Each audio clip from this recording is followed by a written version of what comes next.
दोस्तों, धर्म यात्रा में आप सभी का हार्दिक स्वागत है। आज के धर्म यात्रा में हम चलेंगे जगन्नाथपुरी। मैं हूं डॉक्टर कमलेश हरिपुरी और इसके लेखक हैं डॉक्टर भोलादत्त जोशी। भारत पहले से ही प्रकृति, धर्म, शिक्षा, संस्कृति, अध्यात्म और विज्ञान को महत्व देने में अग्रणी रहा है। ईश्वर एक है, इस बात को प्रचारित करने के लिए आदि शंकराचार्य ने दक्षिण से उत्तर भारत की पैदल यात्राएं की। भारत के चारों कोनों में 4 मठों की स्थापना की। सप्तपुरियों और 4 मठों में से एक है जगन्नाथपुरी। जगन्नाथ भारत में ही नहीं अपितु विश्व में प्रसिद्ध है। देश के उड़ीसा राज्य में स्थित श्री जगन्नाथपुरी जी का मंदिर कृष्ण भक्तों के लिए आस्था का केंद्र है, लेकिन वास्तुकला की दृष्टि से भी संसार में अनुभव माना जाता है। यह इंजीनियरिंग का अद्भुत नमूना है। हमारी पुराणों में इसे धरती का वैकुंठ धाम कहा गया है। इसे श्री पुरुषोत्तम क्षेत्र, श्री क्षेत्र, शाक क्षेत्र, नीलांचल, नीलगिरी और श्री जगन्नाथपुरी भी कहते हैं।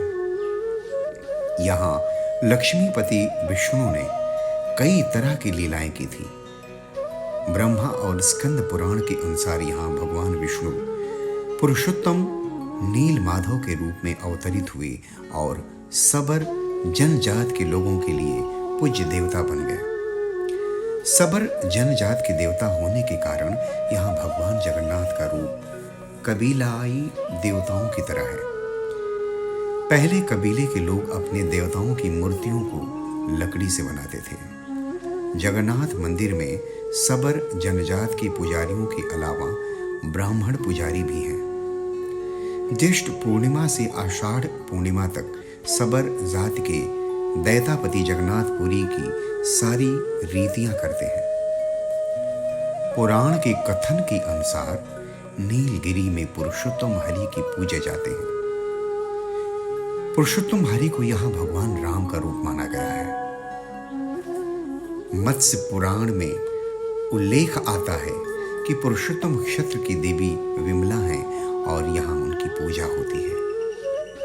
रामायण के उत्तरखंड के अनुसार भगवान राम ने रावण के भाई विभीषण को अपने इक्ष्वाकु वंश के कुल देवता भगवान जगन्नाथ की आराधना करने को कहा। स्कंद पुराण के अनुसार पूरी एक दक्षिणवर्ती शंख की तरह है और यह 5 कोस यानी 16 किलोमीटर क्षेत्र में फैला हुआ है। माना जाता है कि इसका लगभग 2 कोस क्षेत्र बंगाल की खाड़ी में डूब चुका है। इसका उदर है समुद्र की सुनहरी रेत जिसे सागर का पवित्र जल धोता रहता है।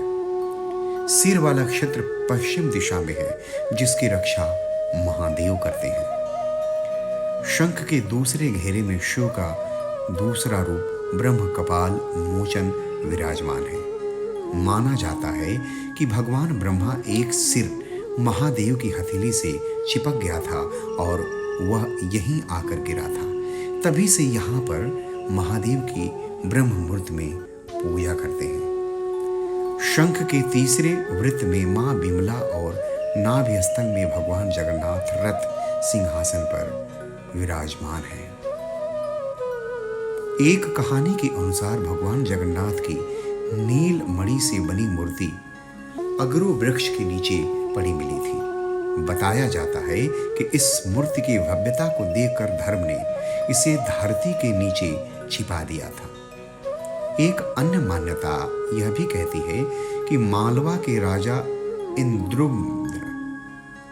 इंद्रुम्न भगवान विष्णु के परम भक्त थे, जिन्हें भगवान विष्णु ने स्वयं दर्शन किए और बताया कि पुरी के सागर के किनारे तुम्हें एक लकड़ी मिलेगी जो बहुत बड़ी होगी। उस लकड़ी से मूर्ति का निर्माण करवाओ। राजा ने भगवान को अपनी खुली आंखों से सपने में देखा तो वे हर्षित होकर खुद को अति भाग्यशाली समझने लगे। भगवान की आज्ञा पाकर राजा सागर के तट पर पहुंचे तो उन्होंने वहां एक बड़ा लट्ठा पाया। वे सोचने लगे कि अब इस लट्ठे से मूर्ति बनाने का काम किनसे करवाऊं। उसी क्षण भगवान विष्णु स्वयं विश्वकर्मा के साथ एक बड़े मूर्तिकार के रूप में प्रकट हुए। वृद्ध मूर्तिकार ने स्पष्ट शब्दों में कहा कि वह मूर्तियों को 1 महीने के भीतर बना देंगे और ध्यान रहे कि इनका निर्माण बंद कमरे में ही करना होगा। मूर्तियों के निर्माण के दौरान किसी को भी अंदर आने की आज्ञा नहीं होगी। यदि किसी ने बीच में मूर्तियों को देखने की कोशिश भी की तो मूर्तियों का काम वहीं रुक जाएगा। तब मूर्ति बनाने का काम शुरू हुआ। महीने का अंतिम दिन आया तो राजा ने उत्सुकतावश उस कमरे में देखने की कोशिश की तो वृद्ध मूर्तिकार भगवान विश्वकर्मा को यह बात पता चली कि राजा बाहर से मूर्ति बनते देख रहे हैं तो वे कमरे से बाहर आ गए। उन्होंने कहा कि अभी तो थोड़ा काम बाकी है, मूर्तियों के हाथ नहीं बने हैं। राजा को अपने किए पर बहुत शर्म आई और उन्होंने वृद्ध मूर्तिकार से माफी मांगी, पर अब तो जो होना था सो हो गया। मूर्तिकार ने कहा कि शायद भगवान की यही इच्छा है। मूर्तिकार ने आगे का काम बंद कर दिया। तब उसी अवस्था में मूर्तियों को स्थापित करना पड़ा। आज भी उन मूर्तियों की पूजा उसी स्थिति में हो रही है। भगवान जगन्नाथ का मंदिर भगवान विष्णु के 8वें अवतार श्री कृष्ण को समर्पित है। जगन्नाथपुरी में मध्यकाल से ही रथ यात्रा का आयोजन आज भी हर वर्ष होता है। भगवान जगन्नाथ, बलभद्र और सुभद्रा को अलग अलग रथों में बैठाकर यात्रा निकाली जाती है। यह मंदिर कलिंग शैली में बना हुआ है और भारत की भव्य इमारतों में शामिल है। इसके आंतरिक गर्भगृह में मुख्य देवताओं की मूर्तियां स्थापित हैं। आइए मंदिर के कुछ रहस्यों के बारे में जानते हैं। ईश्वर की महिमा ऐसी है कि मंदिर के शिखर का लहराता हुआ ध्वज हवा के विपरीत लहराता है। ध्वजा को चढ़ाने वाला व्यक्ति उल्टा चढ़कर कार्य को अंजाम देता है।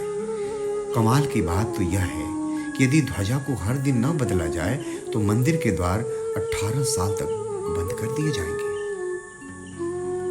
जगन्नाथ मंदिर के शिखर पर अष्टधातु से बना हुआ सुदर्शन चक्र है। इसे बहुत पवित्र माना जाता है। इस चक्र की खासियत यह है कि किसी भी दिशा या कोने से इसे देखा तो देखने वाले को इसका मुंह उसकी ओर ही दिखाई देगा। इस मंदिर की रसोई दुनिया की सबसे बड़ी रसोई मानी जाती है, जिसमें एक समय में 800 लोग भगवान का प्रसाद तैयार करते हैं। प्रसाद पकाते समय 7 बर्तनों को एक के ऊपर एक रखा जाता है। सुखद आश्चर्य यह है कि सबसे ऊपर के बर्तन से प्रसाद पकना शुरू होता है और सबसे नीचे के बर्तन का प्रसाद बन जाता है। ऐसे बहुत सारे आश्चर्यजनक घटनाएं हैं वहां पे, लेकिन आस्था और भक्ति के आगे कुछ भी नहीं है। हम प्रेम से और अपनी आस्था से और अपनी भावनाओं से हाथ जोड़ करके प्रभु के चरणों में विनती करें और मेरे साथ बोलिए, श्री जगन्नाथ भगवान की जय।